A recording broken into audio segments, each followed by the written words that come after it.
Today's topic is unconditional love and the soulmate mechanism.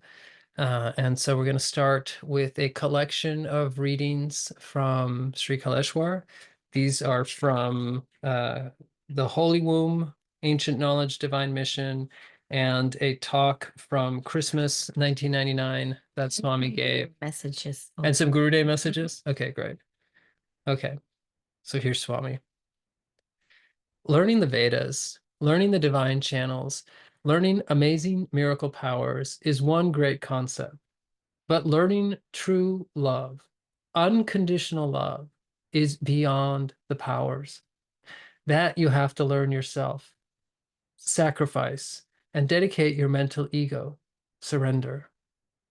To bring unconditional love is the most hardest thing. Once you have unconditional love in you, whatever happens in your life, either positive or negative, your life is smooth. Once you develop pure divine love in you, the Almighty has no right to touch you. It will create some great fragrance in you, day by day, day by day. Then automatically you will recognize what is your duty. The real duty will come in front of you. The people who are really in pain will come to you. Once you start to share your love, it's a great medicine for them to wash out their fear, their confusion. Once you have pure divine love, then the nature will automatically put you into a good place. It will keep you in a healthy way. Your soul will become really healthy with a lot of glory and wisdom.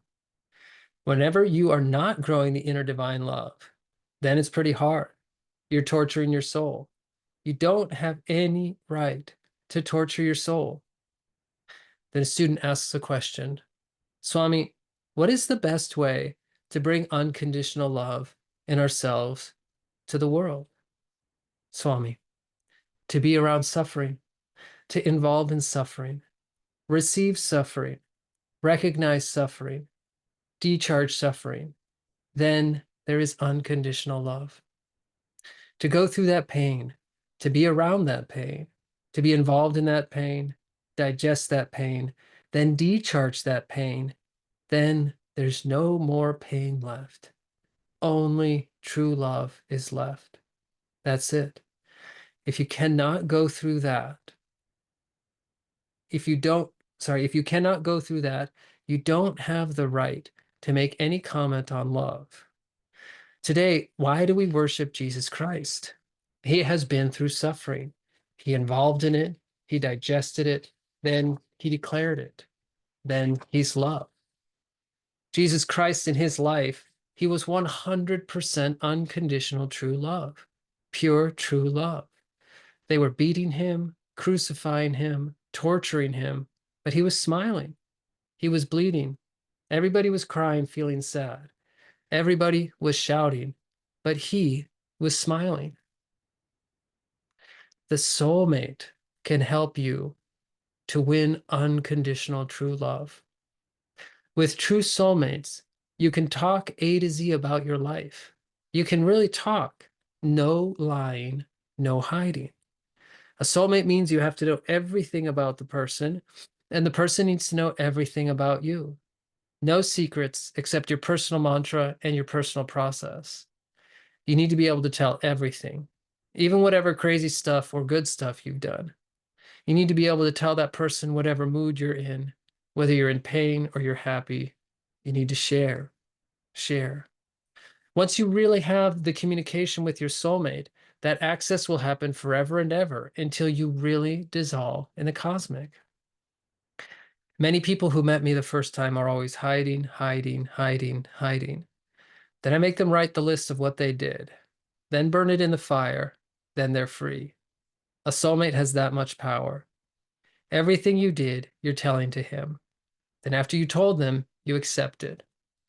Once you tell it with that much of an open heart, you feel so light and free, then the majority of your stresses are gone. Whenever you care, it should be true love. Otherwise, it's not a care. It's not one-day service. Forever and ever, true friendship.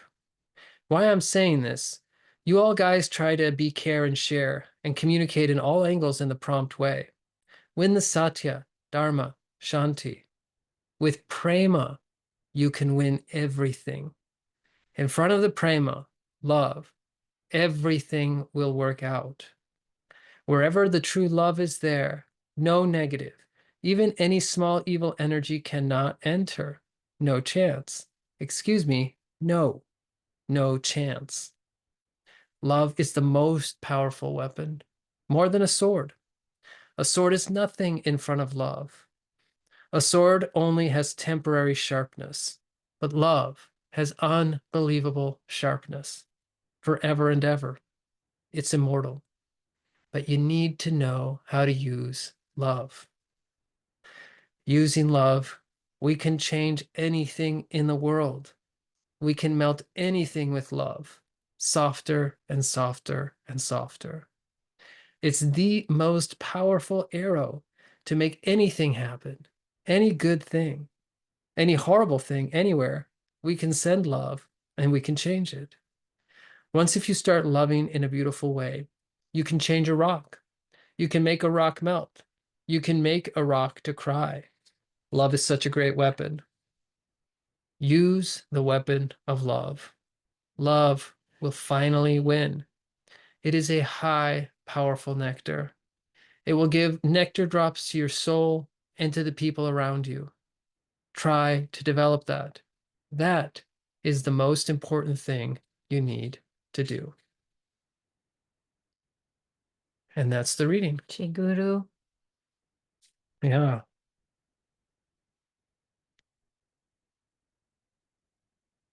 Okay, so, if we just look at the last sentence, right? That is the most important thing we need to do. That's the highest. That's our highest aim. Developing this love, developing this unconditional love. And today, this reading, it's a little bit, Florentine set this up as like a kind of roadmap, right? He opens by talking about how unconditional love, right? This is beyond the channels, the miracle powers, right? This is the most important thing. But he says that developing unconditional love, bringing unconditional love is the hardest thing. It is the most challenging thing that we can do. Elsewhere, he says, developing the powers, all that, that's not a big deal. But love, that's the big deal, right? So then how do we do this, right? How do we bring unconditional love? This is the question that a student asks. Actually, Gary Taylor asks this question. And then Swami says, you've got to be be around suffering, right? You have to be involved in suffering. You have to receive suffering. You have to recognize suffering. Pain. You have to go through the suffering. And then how do you do this, right? As a human being. And then one of the most important things to be able to do that and to go through that suffering is to have a soulmate that you can share everything with. And in our experience, right, having a soulmate isn't just about sharing what's happened, sharing what we've done, right? The depth of really releasing the suffering has to do with sharing the inner feelings, sharing the most in-depth inner feelings that we're caring about things. In other words, if we're suffering, it's not enough just to tell her, like, oh, I'm suffering, right? It's all about what is going on inside of me. What is the actual inner experience that I'm having? And then sharing that with her. And maybe you can say a little bit about what happens when we do that. Yeah, I just want to go one little step Oh, sure. back Yeah. about the suffering Yes, and going through pain, because he's giving the highest example of Jesus Christ. that's So right. when we think of why is unconditional love the hardest thing, just think of the crucifixion. Okay, so Jesus on the cross being tortured, beaten, killed, insulted, like all the horrible things you can imagine. And he's still unconditional love. Like that is unconditional love. That is the highest love. And the most difficult thing. When you think of that, it's like, oh, yeah, Yes. it is. I mean, of course, we don't have to be crucified, but in our human experience, it all comes down to surrender, Yeah. saying yes to anything and everything that happens in our life, positive or so called negative. It comes down to a state of being, a state of openness, a state of open heartedness. It's not so much about doing something, Yeah. even though you can really use love like a weapon. Like Swami says, you can use it for healing, you can use it for all kinds of things, like very directed and very channeled. But what we're talking about today is more like really the Christ consciousness. The state of unconditional love is Christ consciousness. It's a consciousness we just attain and hold on to. So I just want to say this. To just like make us understand, like, why does Swami say it's the hardest thing? So think of Jesus Christ, Yeah.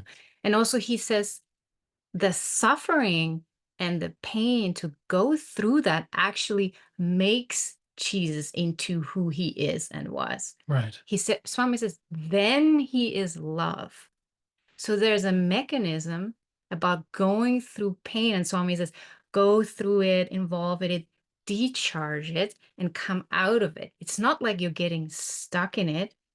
It's not like, you're diving into it and just stay there. It's a process. It's like the caterpillar turning into a butterfly kind of thing, Yeah. you know, um, where the metamorphosis of the caterpillar would be the suffering, the going through the pain, through the ugliness, you could say, um, and then turning into that beautiful love. So I just want to say it's like a sequence, It's like Swami says, then he is love. Of course, he was loved before as well, but the crucifixion and going through that really made him to the most powerful soul ever walked the planet, Yes. And so that is the power of unconditional love. It's that big, you know. And also about the powers, like when we prepared this satsang, I mean, there's so much about this that Swami said Yeah. that we actually, when we prepared, we realized we need to like make several satsangs out of this topic, because Swami says so much about love and power, like that relationship, and how actually love and unconditional love needs to be first developed. He talks about the womb chakra, that we can only really utilize our womb chakra power bef- after we develop unconditional love. So it's again, first love, then the powers. Or Swami said so many times, don't worry about the powers. I can switch it on in any moment. If you do sadhana and the mantras and so on, that's all no big deal, but the love, you Yes. have to do that. And that we have to do. He can't do that for us, Yeah. and doing the mantras won't take care of it. It's really something we need to develop. But so this, we felt like there's so much just around Yeah. that we make it a separate satsang. Probably the next satsang will be about the relationship of love and power, Hmm. the Shakti and the love and Bhakti, also the devotion, the open-heartedness to God, and how that interplays with the Shakti. It really needs to be both, Yes. actually first and then second the power.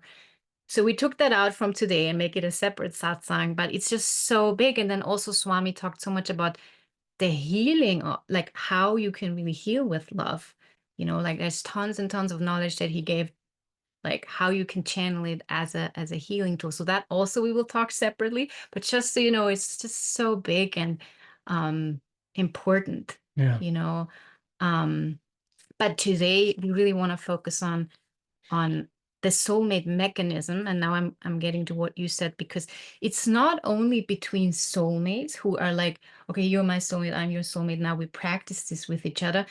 Soulmate mechanism means, like how Swami says, you guys need to talk in this way with each other. It's for all of us, Mm. how we relate to each other. Like Swami says, people are hiding. They're hiding their shadows. They Hmm. don't want to talk about what they're ashamed of. And there are so many stories from the times in the ashram where Swami somehow, in his genius way, made people talk about their most inner hidden parts. Like he had this gift of bringing it out with his super loving, humorous way where you knew you're safe with him. But he did that constantly, and he wanted people to share it, to not hide it, And if he knew somebody was hiding something, he knew how to bring it to the light.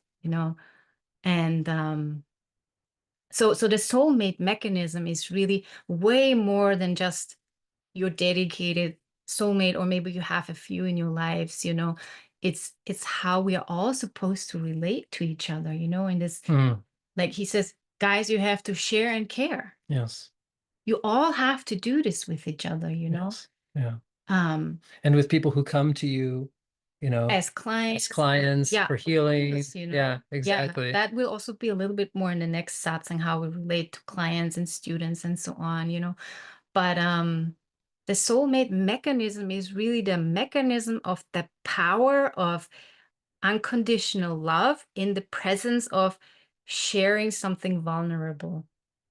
Unhide, is that the right? No, uncover, like Yeah. bring to light what you usually would hide, what you feel ashamed of, what you feel guilty about. Like he says, I let people write everything on a list that they ever did in their life, everything they feel ashamed of or guilty of, and then they burn it. And then he says, a soulmate has that much power. So it's like that fire. And again, it could be anybody who is listening with an open heart in this caring way. Like Swami says, you have to care, true loving care, right? Yeah. Not just sitting there. Say you're sharing something really vulnerable, and I'm sitting here in my mind thinking already, what could I say? What advice?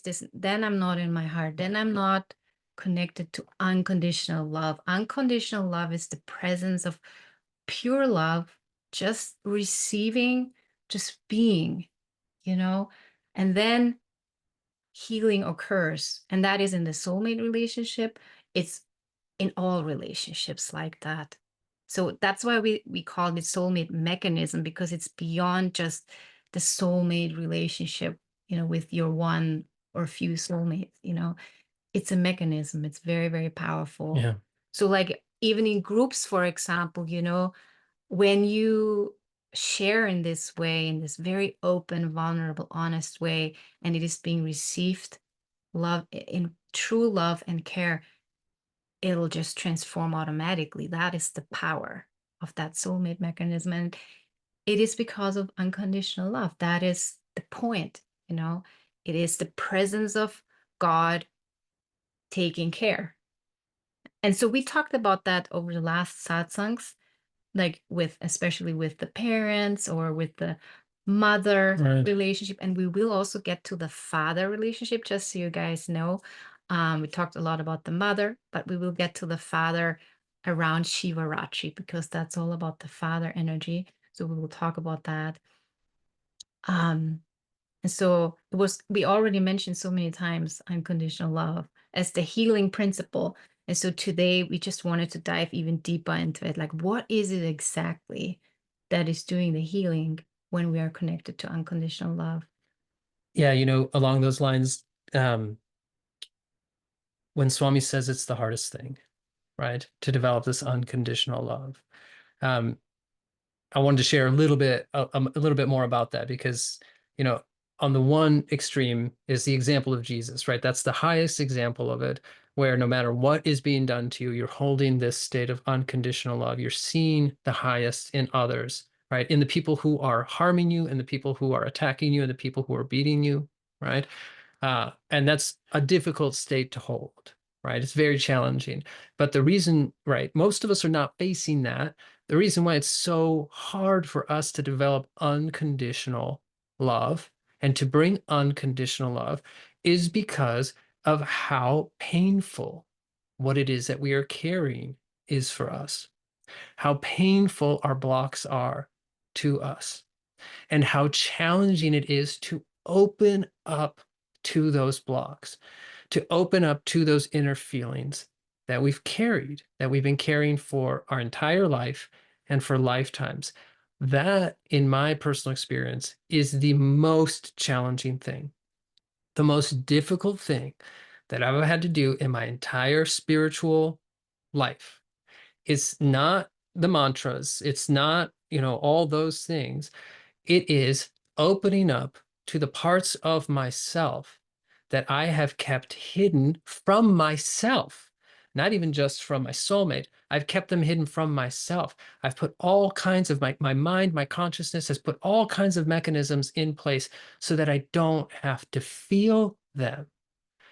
Right. And these are all things that we do in order to survive in this world, right? To survive in the Kali Yuga, right? To survive in the thick of negativity, Mainly as children, especially we develop exactly. that. Yeah. Yes, exactly. And so it goes back to that that primordial relationship, That's right? why we started with the mother. Exactly. Yeah. When we come in as sensitive souls, right? The ideal is supposed to be we're supposed to come in to unconditional love.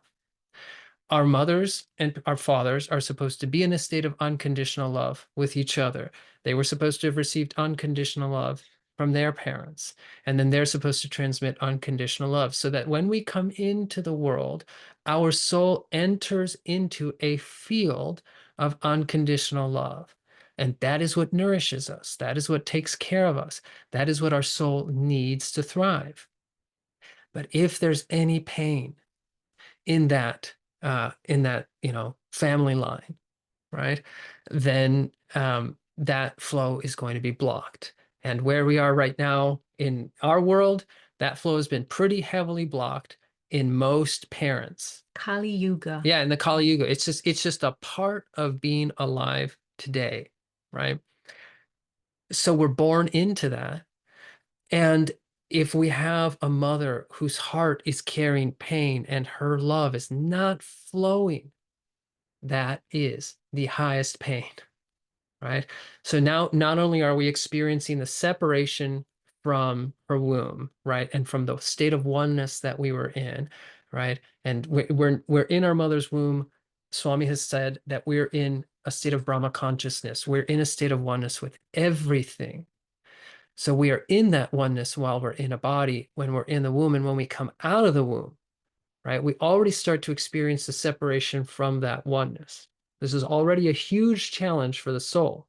If it's held in unconditional love, it's manageable. But if there's pain on top of that, right, then it's compounding. And then if we have parents who are emotionally unavailable and we try to express that pain and we try to share with them, help me, I need your help, I need your love, right? And those cries go unanswered, the pain just continues to compound until it gets to a point where it is unbearable. It is too much for the soul. And for the soul to continue in the body, right? For it not to take off, it has to start shutting things down. It has to start shutting chakras down. It has to start shutting the heart, right? It has to start shutting down all parts that make it as sensitive as it is. And this is, probably, Like a yeah, fracture exactly, in right, your exactly. energy system. All kinds Mm. of fractures start happening in these pains, and then it compounds, right? If we're living as children where we're having painful experiences, all those painful experiences are too much for the soul, right? And so they fracture off. And by necessity, we have to fracture these parts off of ourselves so that we can survive. If we're all the time living in the full presence of that pain, our soul would not be able to stay in the body. This is my understanding. This is our understanding, right? The soul just cannot stay because it is too much. And so these fractures happening, these contractions happen, And right? that's called trauma in psychology, but Ex it's the same. exactly. And most of this is happening pre-mind, right? We don't remember this. It's Pre-verbally. pre-verbal. Yeah, exactly. Most of this is happening pre-verbal, right? And so we put all these mechanisms in place to keep our soul, to protect our soul and to protect ourselves from feeling all of this pain that felt like too much. And so, in my personal experience, the most difficult thing that I have ever had to do is to reopen those wounds, to reopen to that pain, which my entire system had worked as hard as possible to keep me from feeling in order to keep me alive. And once I've done the processes, once my soul is strong enough, then it is able to stay open and in a state of love. However, most of the time, it is still too challenging. It is too painful to go there. And so I almost always initially need my soulmate. I, You're a healer. or a healer, right? But the soulmate mechanism is at play It's also with the playing with the healer, healer. right? Because It this is has to the be yeah, there. because Yeah. this is the other Yes. thing, right? Is that soul healing, the whole purpose of soul healing is that we're giving Shakti to the soul, right? And that allows the soul to come up. And once the soul is up, it can start healing many of these wounds and many of these pains. But there comes a point, again, this is my personal experience, where there are certain wounds where there's such a contraction around it, and there's such an identification with the wound, right? Um, that the Shakti cannot get there. You need the love. You need the love. Mm. And this is when Swami says here, using love, we can change anything in the world, right? You can change a rock. You can make a rock melt. You can make a rock to cry. I have no doubt that he means this literally, right? You can transform a rock, soften it, make it weep, right? But this is also speaking about these inner pains and these inner blocks that we're carrying, which are so dense, they're like rocks. They are so hard. And our entire system over lifetimes has gotten to the point where we're not capable of opening to them, or we haven't allowed ourselves to open to them. And so we need to connect to the presence of unconditional love. Again, if our parents had had that unconditional love, it would have flowed and it would have melted all these things. But because we didn't have that, now we need a soulmate. The presence of a soulmate. It can be any soulmate, but we need the presence of unconditional love, right? That's like a synonym for the soulmate. It's just the presence of unconditional love. And true authentic caring and sharing. Exactly. And so once I can start to tap into that deepest pain, and I can start to share how it feels. And Florentine is able to simply hold the presence of love and feel love for me, feel love for my soul, feel compassion for the human parts of me that went through that pain and that went through that suffering. Now my soul, right, in the presence of love can stay up. Without that love, in the presence of that pain, it just goes straight down and the pain covers it. But when the unconditional love is there in the presence of the soulmate, then the light of the soul itself, the love that naturally flows from the soul and reflects from the soul, can now take care of that pain and completely dissolve it and completely release it. Yeah, you can think of this energy blocks, this like that could look like literal rocks, Yeah. right? Energetically, like super dense and hidden away. Usually, we're not usually so conscious of them. You could think of them as like little children who ball up, Mm, you know, of out of total fear, like trying to survive in a cruel world, or let's say they are in an environment where they feel terrified, scared, wounded, whatever, and they ball up and they're so scared and they wouldn't open up, and then think of that little child, like what would help it to open up, feel safe, receive love. It's not power that they need in that moment, it right. is love, and the love makes them feel safe. That's the soulmate mechanism. It's also about safety. Swami says in some other quote, love is nothing but trust. Yeah. So it's about, I can open up here, I'm safe, I'm loved. And so it can open up, and then the healing energy can flow into it. Yes. Otherwise, you can do a million of, and we talk about that next time also what Swami says about that. In some cases it just doesn't work. No mantra in the world will work. It needs the love, Yes. you know. But I also wanted to say that we are all on this path, on the Shakti path. We're charging these mantras, we're doing these processes. Um, this will bring up our issues. So Yes. it's like everybody in the world, or not everybody, but most people are carrying pain and Yes. traumas and wounds. Um, but on this path, it's like not compatible. You have to wash your blocks. You have to clear and clean yourself, to cleanse, to purify. You have to heal. Otherwise, you cannot become that huge, powerful avatar healer. It has to be, you have to be purified. It just comes with the power. That is like the mechanism. That's why Swami says, at a certain point you can be switched on, and that certain point is when you're purified enough, you're cleansed from your dark parts, you could say, or you're healed.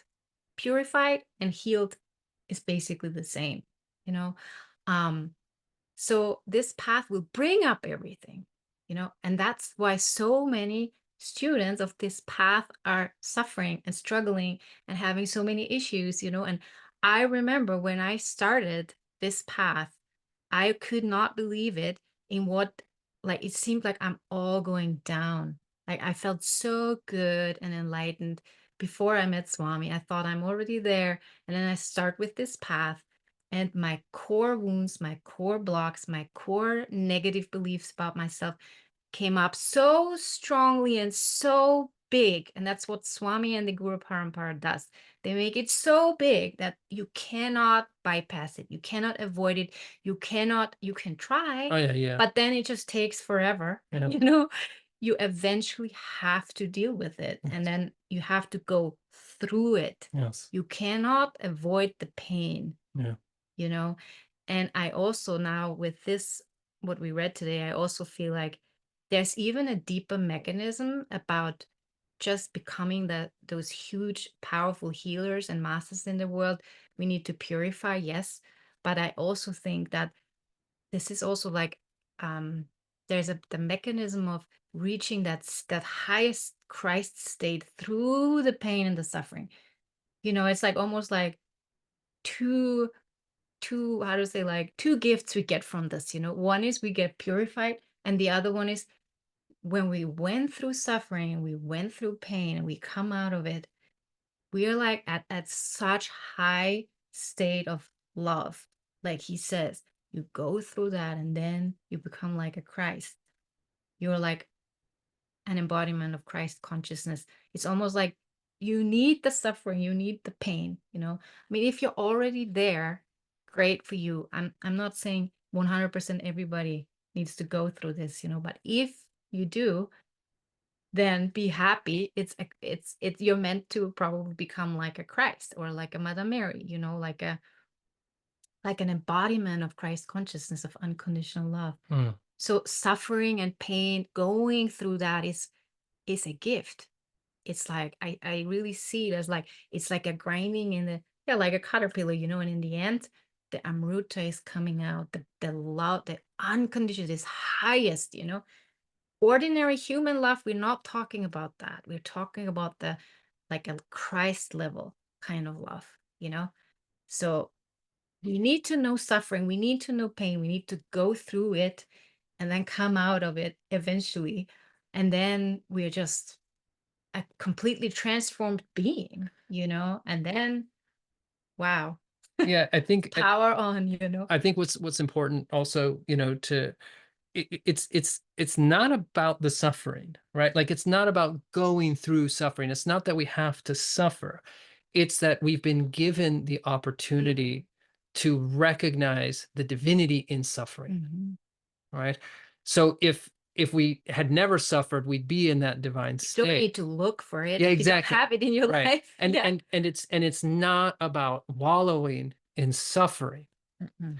right? The reason why Jesus did not feel any pain during the crucifixion, right? The reason why he was able to smile, I shouldn't say he didn't feel any pain, but the reason why that pain was able to transmute, right, was because he was able to recognize the divinity even in the suffering.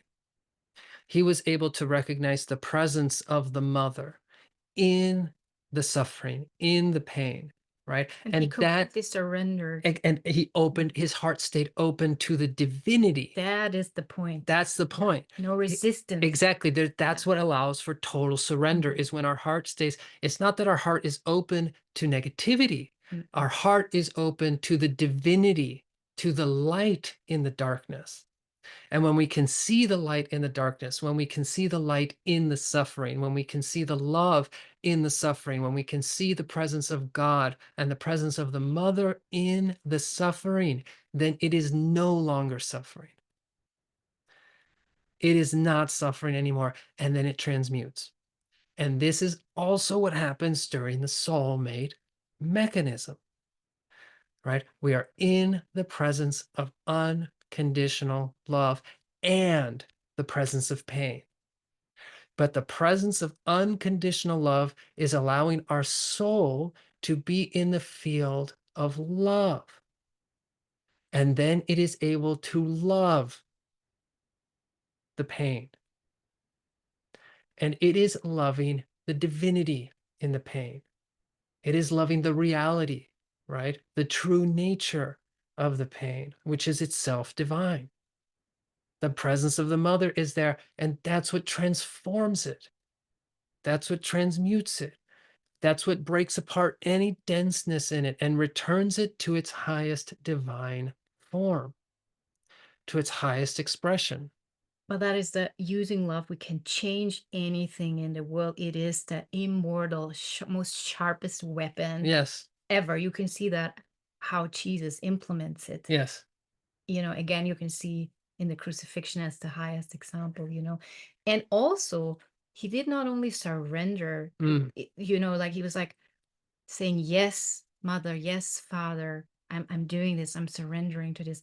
But also he loved those torturers, and the you said his not having the heart open for negativity, but he did love every single person, that every single soul. but the soul, He that's the Yeah, point. He loved the soul. he Exactly. knew who they Yes, truly are. exactly. He didn't Yes, fall into the illusion of negativity. He knew you are divine, and yeah, by that he transmuted it. yes, And then there's also the mechanism of forgiveness, of course, yes. which maybe we talk about that in its own satsang, because of it's so powerful. Swami says so much about forgiveness as a weapon. Mm, It's like, Father, forgive them, they do not know what they're doing.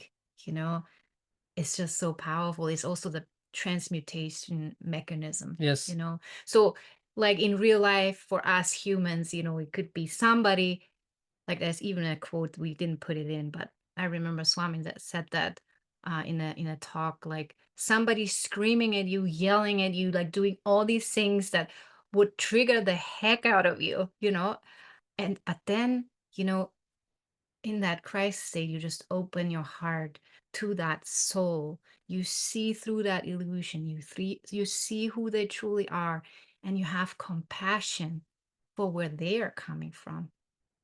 For me, the compassion is often the thing that switches it.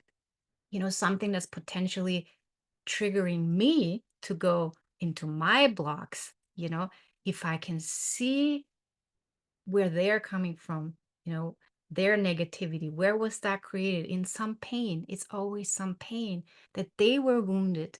They received some negativity somewhere along their path. And if you can see them through the eyes of compassion, then you can unconditionally love them. That's Yes. just a real life example that's maybe more relatable to us than the crucifixion, but it's the same principle. Yeah. It is the same principle. The crucifixion principle you can apply to Everything. everything in your Yes. life, or anything that happens, not even through another person, but some circumstances in your life, like say you get sick, or something happens, you lose your job, like something that looks negative, quote, it looks like a pain, like a suffering, like, can you say yes to it? Can you surrender to it? Can you receive it open-heartedly and trust that the divine has a reason for this, such as the crucifixion had a big purpose, Yeah. it was not just for nothing.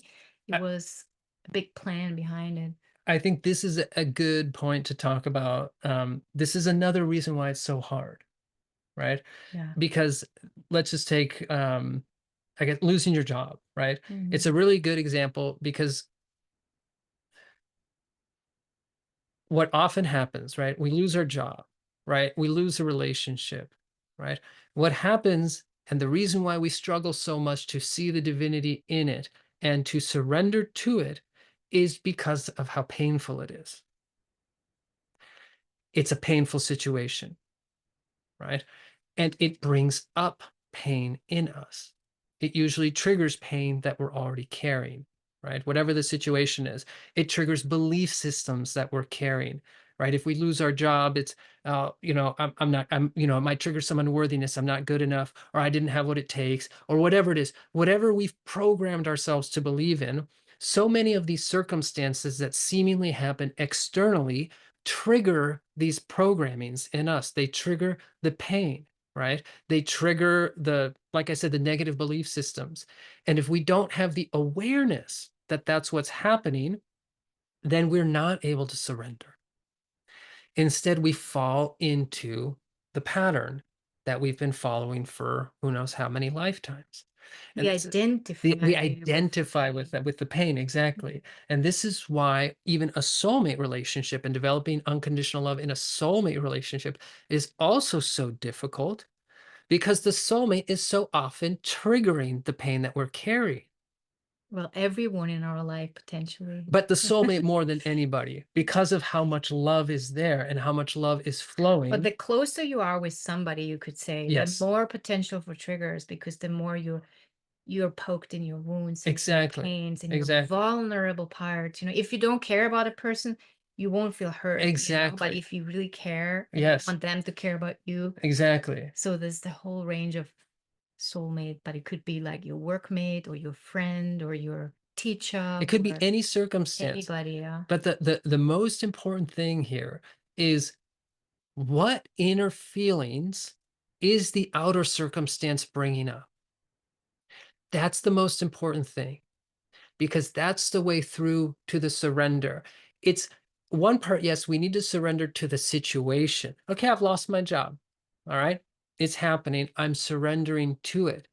But in my experience, more importantly than surrendering to the external is surrendering to the internal. Okay, I've lost my job. How am I feeling? Am I feeling right? Or I'm noticing, like this relationship is moving away, right? This is there's some distance forming, and I'm feeling abandoned, right? I'm feeling this pain of separation, Or angry or or I'm feeling angry, yeah, anxious. or I'm feeling jealous, or I'm feeling insecure, Mhm. right? I'm not feeling safe. That is what the external circumstance is reflecting to us. If we ever get triggered in any way by any external circumstance, right? There's no separating the two. The external circumstances, one part there to show us this is what we're carrying inside, because this is going back to what Swami says here. The reason why the smoothness, here it is. Once you have unconditional love in you, whatever happens in your life, either positive or negative, your life is smooth. The reason why our life becomes smooth when we have unconditional love is because there's nothing being triggered anymore. We are living in the presence of the divine. We are loving the divine in everything. Whatever happens, we lose our job, we lose our girlfriend, right? We lose our child. There is unconditional love there. There's also human emotions, but the unconditional love holds the human emotion and allows the human emotion to pass through us. Without the unconditional love, the human emotion feels overwhelming. So, with a soulmate, right? The soulmate will bring up that what we're carrying, that which we're carrying. And when we have a soulmate, life will happen in a way that also brings up.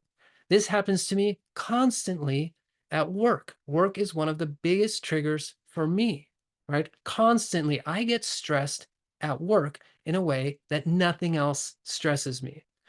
And so my job is constantly not to complain about work, which does happen, probably more often than it should, right? But it's I constantly come to Florentine.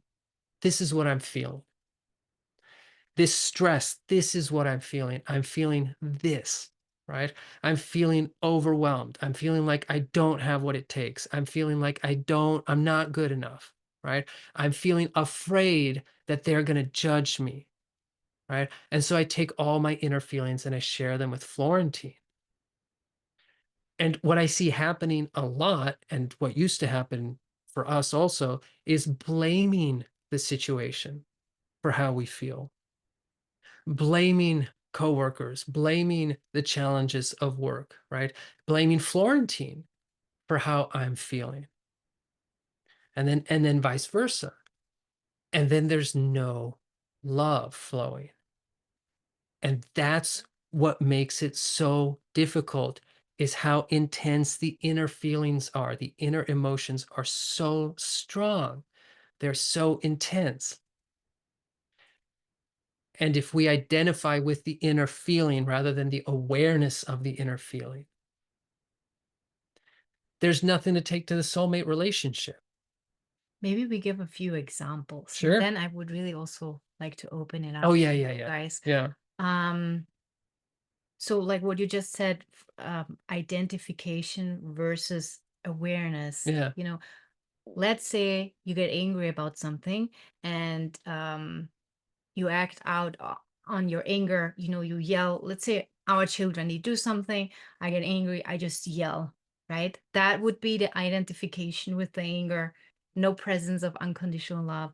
I'm just creating karma here. I potentially hurt my child and myself, and it's just creating negativity. That would be a classical block, one of the main blocks that Swami listed. Yes. The difference now is, like, let's say anger comes up in me, but the awareness in myself is like, oh, I'm feeling the anger coming up. The anger itself is not a problem. It's just an energy. It's just a vibration that wants to move through my system. So I can hold it in my awareness with love. Like, it's okay. I can have compassion. That's why the compassion for me is always like a key, you know. Um, like, why am I feeling this? You have to do the inner work. You have to know yourself. You have to do the healing work, that you also understand yourself. Soulmate mechanism also means understanding. Swami talks about understanding. So that also applies to ourselves. Everything, by the way, is also including ourselves, soulmate mechanism with ourselves.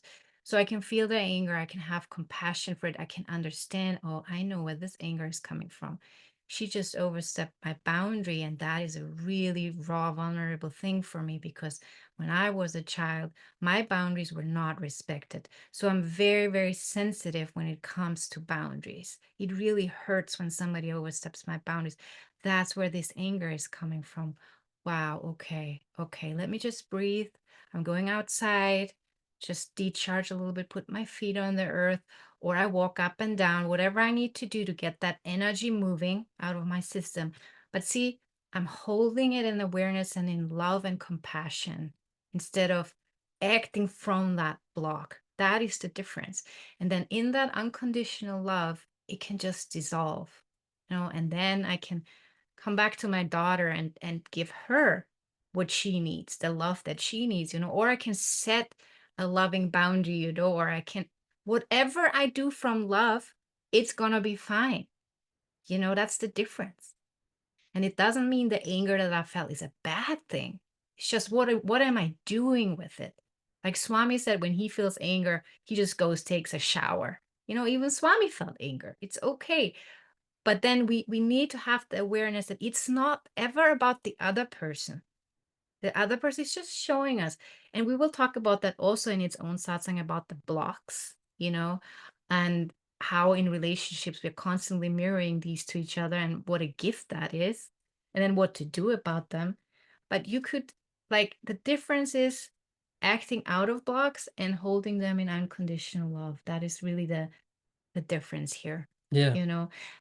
And then when we are like with each other, let's say he's feeling an emotion coming up, sadness, let's say, and sometimes you need to get to the raw emotion through some other layers of illusions. And, it might look as anger, let's say, but then you dig under it and then you realize, oh, there's actually a pain, a sadness under the anger. Let's say a child oversteps your boundaries, you feel angry, then you feel into it, and then you realize, oh, actually, I'm feeling sad because it feels like I don't matter. Mm, That was a common theme with our children, or with each other, like, I don't matter, my needs don't matter, So the sadness that we felt as children, another child wound, to feel that. And then he can come to me and share that with me.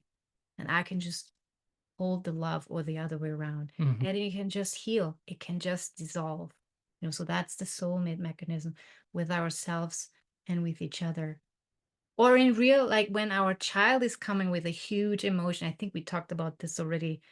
Now, Jagadamba, I remember we talked about that. Let's say our child has an intense emotion, and we could just stay, if we're not triggered, if we are able to hold our heart open, we can just be there with our child or with our client or anybody in the state of unconditional love. We have experienced that so many times, Mm, how they just transform out of whatever their pain, whatever their anger, whatever their fear, terror, panic, rage, anything.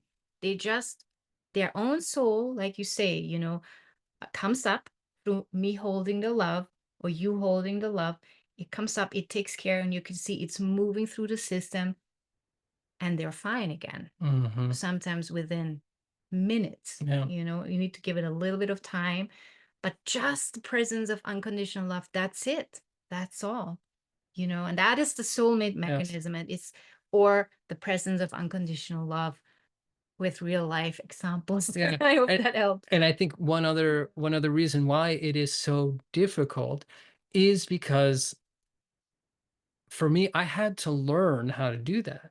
I had to heal, feel that love, be in the presence of that love, and then see, while Florentine is sharing with me her deepest pain, right? To see her light and to love that light. And that's all I need to do. And I just need to listen, right? Versus what I had been doing before, right? We've been soulmates from the beginning, right? But even we still had to learn how to develop a soulmate relationship, because one of the biggest mistakes that I made over and over and over and over again was trying to fix her, was trying to change her situation, and was trying to solve, right, what I saw as a problem that she was bringing. And that was not unconditional love.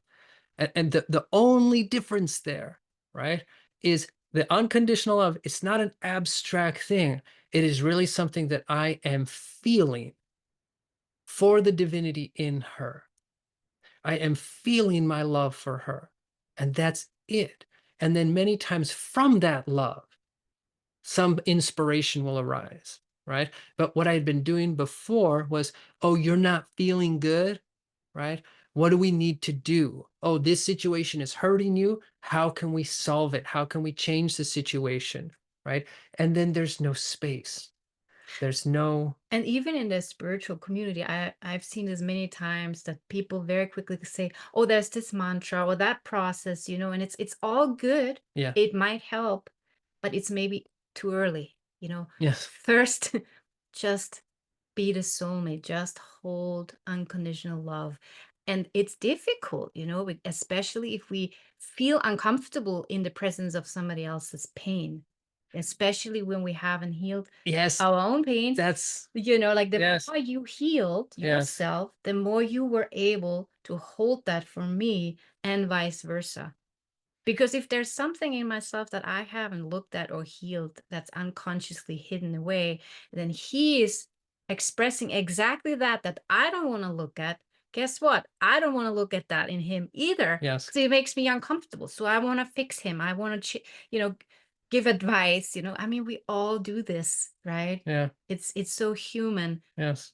and it's just showing us like, oh my gosh, I must have something in myself that I feel uncomfortable with this. Mhm. Or when a client comes to you, and is sharing something and you feel uncomfortable, something in you feels triggered, look at that. What is that in me? And really, once you are there, that unconditional love level, it's really like what Swami says, everything just becomes smooth. It's like a bulletproof protection blanket or something, like you're just in that light all the time. It's I can really feel this. The more we worked on that, the more whatever like you bring or whatever the children or in our life happens, the quicker we can move through it. It doesn't mean it's ever it's still difficult, it's still challenging, and I'd rather avoid certain things, but I can feel the more you work towards unconditional love, that really the easier life gets. I can really attest to that Yeah. in everything, in relationships, with life, parenting, with my own parents. Yeah. But like another example with my father, was that he always would trigger me, and probably many of you can relate to your guys' physical parents, And my mother is not alive anymore. She used to trigger me a lot too. But my father, up until very recently, and this summer I went to Austria. I'm from Austria. And I really made the commitment. And see, you can have that divine's help. If you really want that, they will help you. I said, I really want to unconditionally love him. I don't want to judge him. I don't want to have expectations on him. He should do this. He should say this. He should take me in his arms when I need it. All these things that the little wounded girl in me did get, right? I felt like I want to move out of this. I want to be the adult. I want to be a healer, even to him. And so I really prayed very, very deeply. And I made the commitment. I want to get there. I want to have compassion for him. I want to be in that healer, unconditional love state. And so I went to Austria, and it was incredible. I mean, I'm not saying it was never challenging, but the incredible thing was the things that would trigger me in the past, they just naturally dissolved, and I even remember on the last day we had a very in-depth conversation, and my father, and he didn't know any of that, he said something like, this thing that I've been carrying, it just dissolved. It just dissolved, you know and that was one of the things that in the past would drive me really crazy, like a block that he was carrying. And I was like, this is miraculous, And it didn't do Shaktipat or anything like that. I was just committed to unconditionally love that person who would trigger me the most in my life before, and to have compassion, and to step out of that wounded child self, Yeah. and it was really miraculous. And so I know it works with, and I've tried this with other people who would trigger me, try it. Pray that you get there with these people who really trigger you, that you become that unconditional love and compassion to them, for them, that whatever you need to do to get there, that you get that help, you get that, it's miraculous. I've experienced it so many times, pray for compassion, instead of being afraid of their triggers, or that their things that would make you angry, or all these things. um Pray to understand and pray to have compassion where Mm. they're coming from, and you will see these relationships just transform into the most beautiful thing. So the divine is there when you ask for that help and that guidance. You don't need to do this alone. Mm. I know they helped me so much, and every single time. Because that's what they're waiting for. You want to be loved? Great. That's like all we want from you. So we give you all the support that you need, and then they really do. Yeah. So Yeah. Maybe we should open it up. Does yes. does anybody have any comments, anything you'd like to share, any questions about anything? Nitya?